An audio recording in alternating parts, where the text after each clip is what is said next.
Good afternoon, everyone. Myself, Shailendra Modi, Associate Professor in Daksh Institute of Pharmaceutical Science, Chhatarpur. Today, I am discuss on topic excipients used in tablet formulations.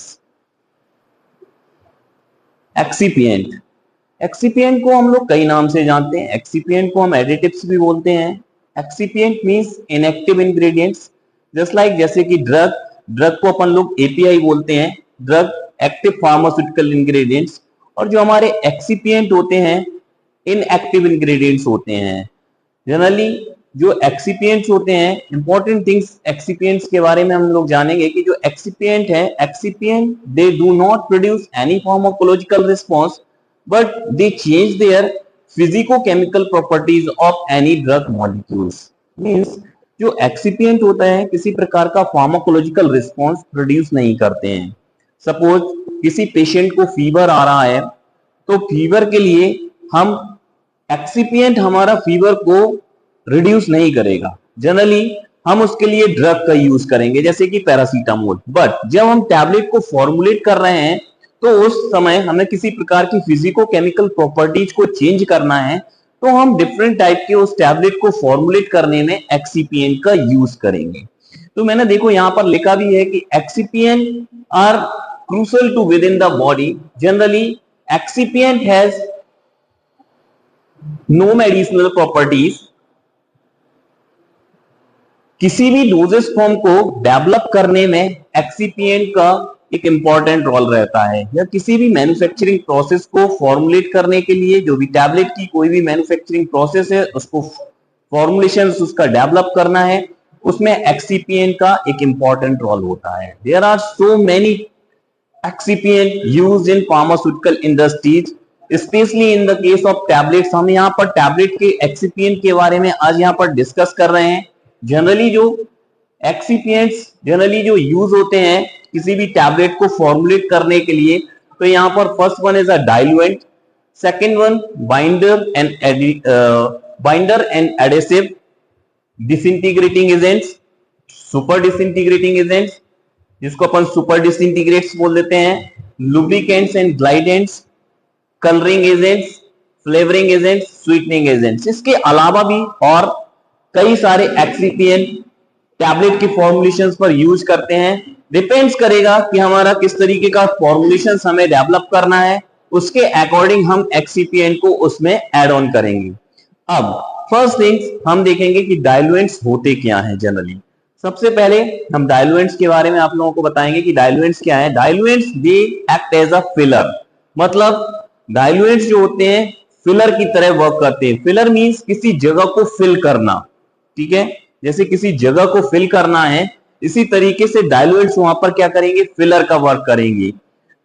Generally जो diluents जो use किए जाते हैं, जो diluents वो किसी भी tablets की हमें क्या करना है, diluents are filler used to make required bulk of the tablet when the drug dosage itself is inadequate to produce the bulk. मतलब कोई ड्रग है वो उतनी बल्कनेस प्रोवाइड करने में या प्रोड्यूस करने में इनसफिशिएंट है, उस केसेस पर हम डाइल्यूएंट्स को ऐड करेंगे. तो डाइल्यूएंट जैसे कोई पोटेंट ड्रग है, सपोज किसी ड्रग का क्लेम 2 mg है, मतलब बहुत कम लीस्ट उसकी ड्रग की अपन को क्वांटिटी में देना है. उस केसेस में हम क्या करेंगे, अब 2 mg में आप एज्यूम करिए कि उस टैबलेट को कंप्रेस करना पॉसिबल नहीं है, तो हम उस कंडीशंस में हमारा क्या करेगा, डाइल्यूएंट्स को हम क्या कर सकते हैं, हम वहां पर एक लार्जर कंसंट्रेशंस में हम इसको ऐड करके हम एक टैबलेट के फॉर्म में हम बना सकते हैं. तो डाइल्यूएंट्स जो होते हैं हमारे फिलर का वर्क करते हैं, फिलर की तरह काम करते हैं, जो कि हमें किसी टैबलेट की बल्कनेस को इंप्रूव करने में हेल्प करते हैं. सेकेंडरी डाइल्यूएंट्स जो होते हैं हमारे, वो टैबलेट की कई और भी प्रॉपर्टीज को इंप्रूव करने में हेल्प करते हैं. जैसे कि लाइक हमारा किसी टैबलेट की कोहेसिवनेस को इंप्रूव करना है, इसके अलावा हमें किसी टैबलेट को फ्लो को इंप्रूव करना है, वहां पर भी हमारी ये डाइल्यूएंट्स क्या करते हैं, हेल्प करते हैं. तो डाइल्यूएंट्स का कहीं ना कहीं से मल्टीपल कैरेक्टराइजेशंस अपना शो कर रहा है. यहाँ पर फर्स्ट जो इंपॉर्टेंट यूज है डाइल्यूएंट्स का वो ये है कि ये किसी भी टैबलेट्स के फॉर्मुलेट करने में, वहां पर ये बल्कनेस को इंक्रीज करने में हेल्प करते हैं। इसकी जनरली जो डाइल्यूएंट्स जो होते हैं कॉमर्शियली बात करें तो डिफरेंट टाइप के डाइल्यूएंट्स जो कि किसी भी टैबलेट को फॉर्मुलेट करने में एड ऑन किए जाते हैं। जैसे कि फर्स्ट मैंने यहां पर मेंशन किया हुआ लैक्टोज, एग्जाम्पल बहुत इंपॉर्टेंट है, हमको ये सारे एग्जाम्पल्स के बारे में जानना जरूरी है। एग्जाम पॉइंट ऑफ व्यू से भी बहुत सारे क्वेश्चन इससे एग्जाम्पल से अराइज होते हैं कि कौन सा एक्सिपिएंट किस तरीके का वर्क करता है। इस तरीके के क्वेश्चंस कई सारे आते हैं एग्जाम में भी, कॉम्पिटेटिव एग्जाम में भी। जैसे कि मैंने यहां पर बताया है लैक्टोज एनहाइड्रस और स्प्रेडाइड लैक्टोज फॉर्म में जो लैक्टोज होता है, लैक्टोज को एनहाइड्रस फॉर्म में भी एज अ डाइल्यूएंट यूज किया जाता है और स्प्रेडाइड फॉर्म में भी हम लैक्टोज को यूज करते हैं। Secondary directly compress starch, starch का एक ग्रेड होता है स्टा RX1500 जिसको कि हम एज अ डाइल्यूएंट्स यूज करते हैं। थर्ड वन जो कि सबसे ज्यादा यूज होने वाला डाइल्यूएंट्स होता है माइक्रोक्रिस्टलाइन सेल्यूलोज MCC जिसको अपन बोलते हैं। इसके दो ग्रेड होते हैं एविकेल PH101 and PH102। Fourth one dibasic calcium phosphate, generally ये भी किसी भी टैबलेट्स में डाइल्यूएंट्स के लिए वर्क करता है, टैबलेट्स में ऐड करते हैं। मैनिटोल, सॉर्बिटॉल और सुक्रोज के भी कुछ ग्रेड हैं जिनको हम एज अ डाइल्यूएंट्स यूज कर रहे हैं। Sugartab, Di-Pac, Nu-Tab, okay, ये क्या है कॉमर्शियली ग्रेड हैं इस सुक्रोज के जो कि मार्केट में अवेलेबल रहते हैं। इनका शुगर टैप हो गया, डाइपैक हो गया, न्यू टैप होती है, ये सारे कहीं ना कहीं से डाइल्यूएंट्स होते हैं। इनकी हम वेरी करेगी कंसंट्रेशन कि हमें जिस पर्टिकुलर ड्रग को फॉर्मुलेट कर रहे हैं उसकी टैबलेट बना रहे हैं कितनी कंसंट्रेशंस में लेना है।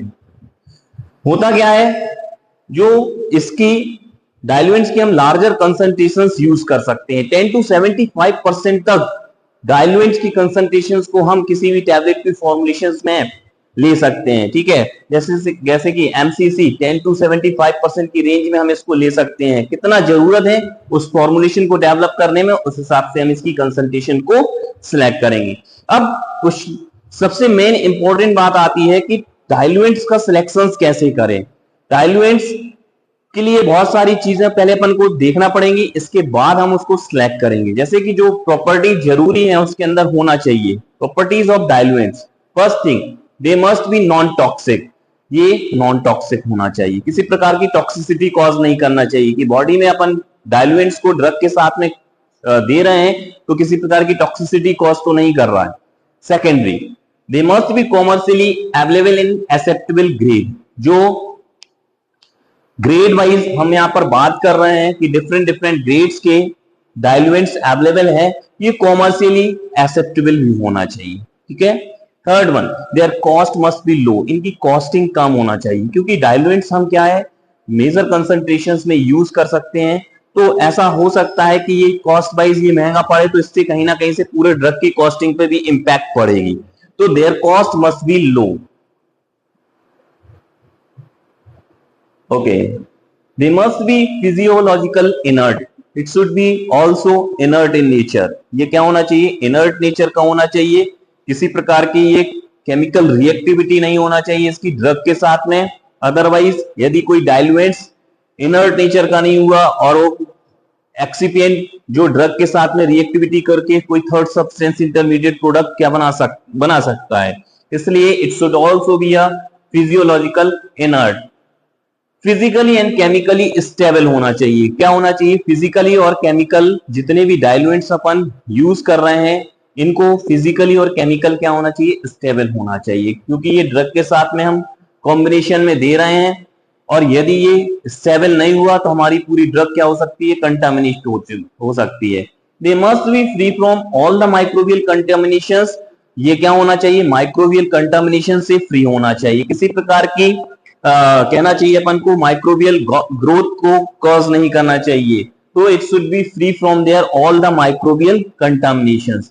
दे do not alter the bioavailability drugs, this is very important. इस जो भी हम डाइल्यूएंट्स ऐड कर रहे हैं ये कहीं ना कहीं से ड्रग की बायोअवेलेबिलिटी इससे चेंज नहीं होना चाहिए। क्लियर, बायोअवेलेबिलिटी यदि सिंपल एक लैंग्वेज में मैं एक लाइन पे डिफाइन करूं, the rate and amount of the drug reaches to the systemic circulation, हमारा कितना अमाउंट ड्रग का ब्लड में पहुंच रहा है विद रिस्पेक्ट टू टाइम, वो चीज हम यहाँ पर बायोअवेलेबिलिटी के टर्म्स में बोलेंगे। तो हमारी बायोअवेलेबिलिटी, क्योंकि जितना अमाउंट हमारा ड्रग का ब्लड में पहुंचेगा उतनी ही ड्रग हमारी क्या करेगी, रिस्पॉन्स प्रोड्यूस करेगी, but they not change their bioavailability of drug. Diluents को मैंने आपको स्टार्टिंग में ही बताया था कि किसी प्रकार का फार्माकोलॉजिकल रिस्पॉन्स की हमें इससे डिजायरेबिलिटी नहीं है, हमें केवल क्या करना है, फिजिको-केमिकल प्रॉपर्टीज को चेंज करना है। Okay, next one, binder and adhesive. Binders जो होते हैं और एडेसिव जो होते हैं यूज करते हैं हम एज अ एक्सिपिएंट। जनरली हम इसको वेट या ड्राई फॉर्म में हम कोएसिव किसी भी टैबलेट्स की कोएसिव कॉम्पैक्टनेस को इंप्रूव करने के लिए हम बाइंडर और एडेसिव को हम क्या करते हैं, ऐड करते हैं। तो जो हमारा ग्रेन्यूल्स का हमें फॉर्म चाहिए है तो हम इसको बाइंडिंग एजेंट और एडेसिव एजेंट्स हम उसमें क्या करते हैं, ऐड करते हैं। बाइंडिंग एजेंट जनरली क्या करते हैं, छोटे छोटे से पार्टिकल्स होते हैं, वो क्या करेंगे, ये बाइंड होकर के क्या होंगे, ये एडेसिव हो जाते हैं, ये एडेसिव हो जाते हैं और क्या कर लेते हैं, ग्रेन्यूल्स के फॉर्म में एग्लोमरेट होकर के क्या बनाते हैं, ग्रेन्यूल्स फॉर्म कर देते हैं। तो और क्या करते हैं, कोहेसिवनेस को भी इंप्रूव करने में ये क्या करते हैं, हेल्प करते हैं। एग्जाम्पल बहुत सारे इसके देख सकते हैं अपन बाइंडिंग एजेंट्स के, जस्ट लाइक अकेसिया, ट्रेगाकेन की जो कंसंट्रेशन जनरली अपन यूज कर रहे हैं 10 to 25% में हम यूज कर रहे हैं। इसके अलावा भी और भी एक्सिपिएंट्स हैं जो कि एज अ बाइंडिंग एजेंट और एडेसिव एजेंट की तरह वर्क कर रहे हैं। Methyl cellulose, HPMC, hydroxypropyl methyl cellulose, gelatin is very important binding agents. Generally gelatin का हम यूज करते हैं एज अ स्लरी बनाएंगे हम, और जब हमारा वेट ग्रेनुलेशन के बैच से हम टैबलेट को फॉर्मुलेट करते हैं, वेट ग्रेनुलेशन मेथड से हम जब कोई ग्रेन्यूल्स बनाते हैं उस पर्टिकुलर, वहां पर जिलेटिन की जो हम कंसंट्रेशन ले सकते हैं 10 to 20%, यहाँ पर हम जिलेटिन की कंसंट्रेशन लेकर के हम उसकी स्लरी बनाते हैं और उसको हम एज अ बाइंडिंग एजेंट की तरह यूज करते हैं। ओके, इसके अलावा पॉलीविनाइल पायरिलोडोन 2% कंसंट्रेशन इसकी हम यूज कर सकते हैं। इसका एक इंपॉर्टेंट चीज K30 grade generally binding agents के लिए हम यूज करते हैं। ओके, डिसइंटीग्रेटिंग एजेंट्स मतलब ये भी एक एक्सिपिएंट है to break down the tablet into a small particles. Generally जो डिसइंटीग्रेटिंग एजेंट्स यूज करते हैं हम, ये क्या होते हैं, किसी भी टैबलेट को छोटे छोटे से पार्ट्स में फ्रेगमेंट्स कर देता है, ये ब्रेक डाउन कर देता है टैबलेट्स को। तो हम इसमें डिसइंटीग्रेटिंग एजेंट्स को हम क्या करते हैं, किसी भी टैबलेट के फॉर्मुलेशंस में हम ऐड करते हैं। Disintegration time as per IP के अकॉर्डिंग हर टैबलेट के लिए अलग अलग होता है। जैसे कोई अनकोटेड टैबलेट हो गया, एंट्रिक कोटेड टैबलेट हो गई, इसके अलावा फिल्म कोटेड टैबलेट हो गई, सभी के लिए अलग अलग वेरी करता है एज पर आईपी और यूएसपी के अकॉर्डिंग। तो टैबलेट का डिसइंटीग्रेशन होना अपने स्टोमक में जाएगी और स्टोमक में जाकर के वो फर्स्ट ऑफ ऑल डिसइंटीग्रेट होगी, देन डिसॉल्व होगी। तो डिसइंटीग्रेशन होना टैबलेट का मस्ट है।